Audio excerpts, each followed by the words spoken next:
Le décret relatif à la programmation pluriannuelle de l'énergie était très attendu. Il fixe les grandes orientations énergétiques de la France pour les 10 prochaines années, mais à peine publié, il se trouve fragilisé. Pour comprendre les enjeux, j'ai le plaisir de recevoir Adrien Fourmont, associé chez Jantet. Adrien Fourmont, bonjour. Bonjour. Alors, on va parler ensemble de la stratégie pluriannuelle d'énergie qui était très attendue, comme je l'ai évoqué en introduction. Pour bien comprendre, que prévoit ce décret et pourquoi il est fragilisé juridiquement? Alors, la stratégie énergétique française est déterminée par ce qu'on appelle la PPE, donc la programmation pluriannuelle de l'énergie. C'est sa troisième formulation depuis son origine. Elle nécessitait d'être toilettée et mise à jour compte tenu notamment du discours de Belfort du président de la République et qui a fait un peu un revirement finalement des orientations données à cette stratégie française.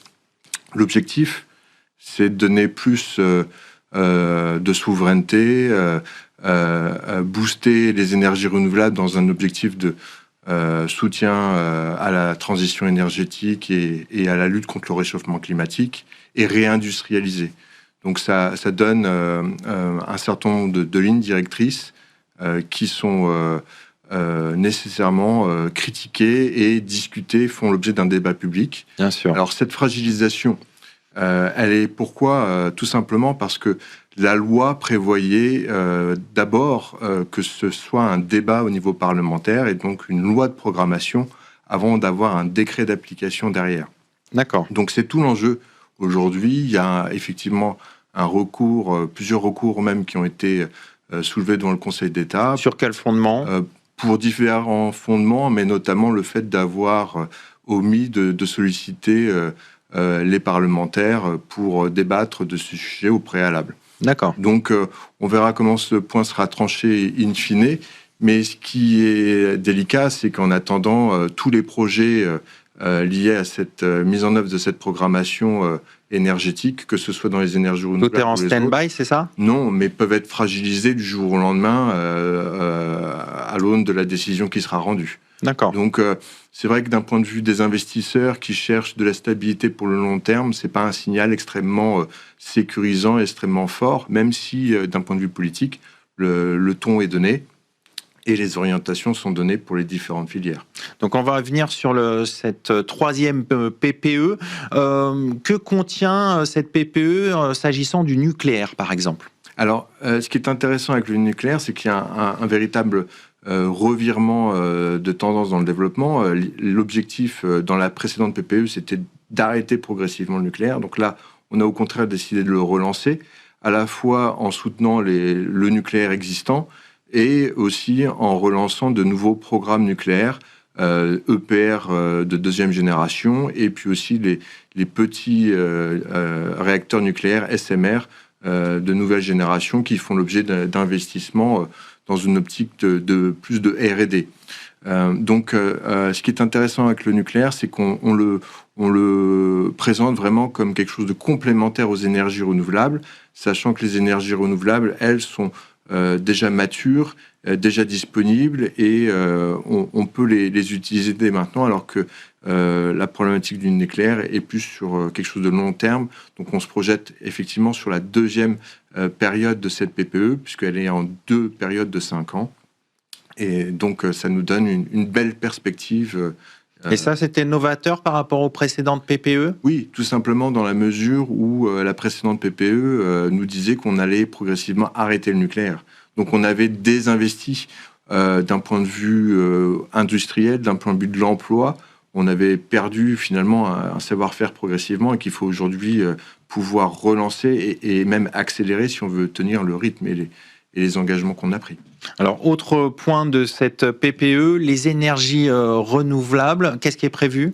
Alors, il faut peut-être aller plus dans le détail au niveau des énergies renouvelables et voir filière par filière ce qui a été décrit. Ce qui est intéressant, c'est que notamment dans la filière de l'éolien offshore maritime, eh bien, on a maintenu une certaine ambition. C'est vrai que d'un point de vue de l'échelle, c'est beaucoup plus important en termes de production. Donc, on compte beaucoup là-dessus. Mais on a pris énormément de retard. Donc, finalement, la PPE acte de ce retard, mais prévoit d'un point de vue opérationnel le redémarrage. Donc, c'est très bon d'un point de vue de la programmation des investissements et des emplois qui vont être à la clé. Pour maintenir ce tissu industriel local, très important.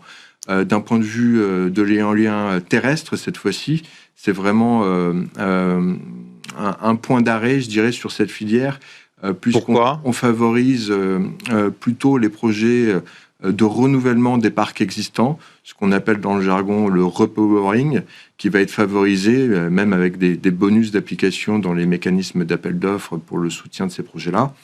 Et donc, on voit que finalement, il y reste peu de place, même s'il en reste, pour de nouveaux projets. Donc, c'est un peu une déception pour les acteurs de cette filière qui, du coup, ont besoin sans doute soit de se diversifier ou soit de se tourner vers d'autres pays pour chercher à continuer à développer.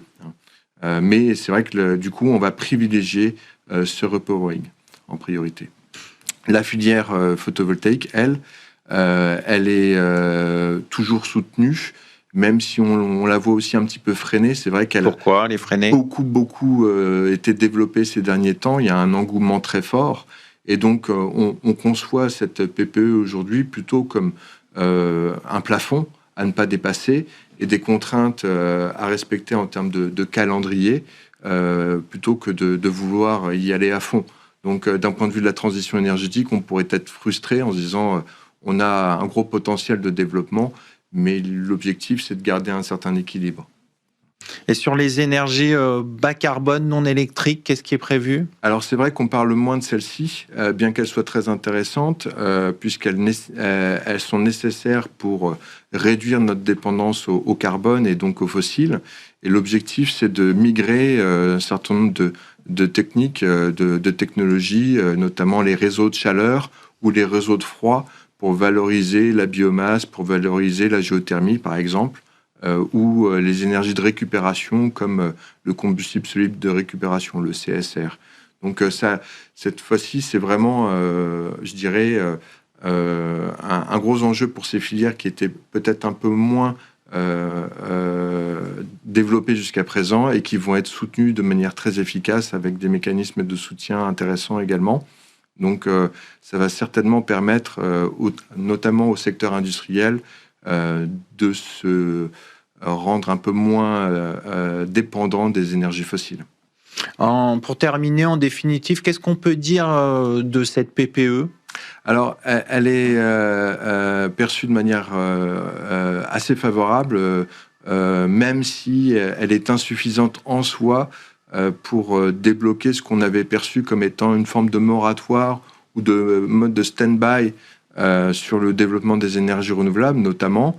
Elle est aussi très favorable pour le nucléaire, puisqu'elle va permettre de rentrer dans une phase de discussion avec la Commission européenne pour tout ce qui concerne les mécanismes de soutien économique sous-jacents. Donc ça, c'est effectivement un signal très fort, mais insuffisante parce que maintenant, il faut passer au mode opérationnel et engager les différents appels d'offres, les mécanismes de soutien, de subvention qui vont permettre aux filières de continuer à se développer. On va conclure là-dessus. Merci Adrien Fourmont. Je rappelle que vous êtes associé au sein du cabinet Jantet. Avec plaisir. Tout de suite, on passe à un autre sujet. On va parler fiscalité locale.